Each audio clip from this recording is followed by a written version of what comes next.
lôi bầu vào chót câu cầm là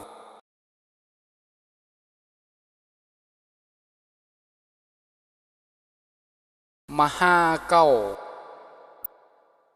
sa câu ta thi nàng nhí sa cô bà tải co ua com quanh khô tờ clom cô cái nè nghi mà lại mùa hạt chêm chi chu châu là mồi nhí châu mẹ rai cái âu yên nhau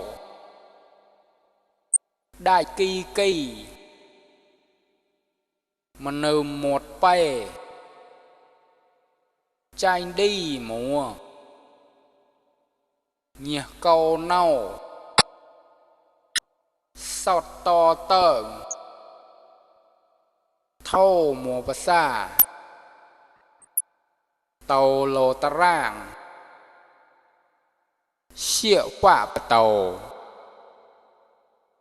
thầu cạo so nô là tại bọc bô à chư à khâu có chê mong hồ rơ cơn nhỉ bầu mày bầu bắn nàn là bạ rùn mờ giờ nà nhỉ a đừng rì ca na lờ a vờ sa môi đạc a vồ a cha sâu mùa so ca mạc bà hạt chêm hô clạng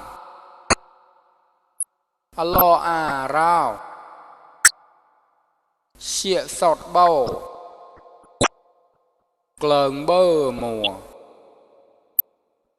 cơ là hờ tao nhỉ chơ tạch chê tàu nhỉ bao cờ mà nền pon nhà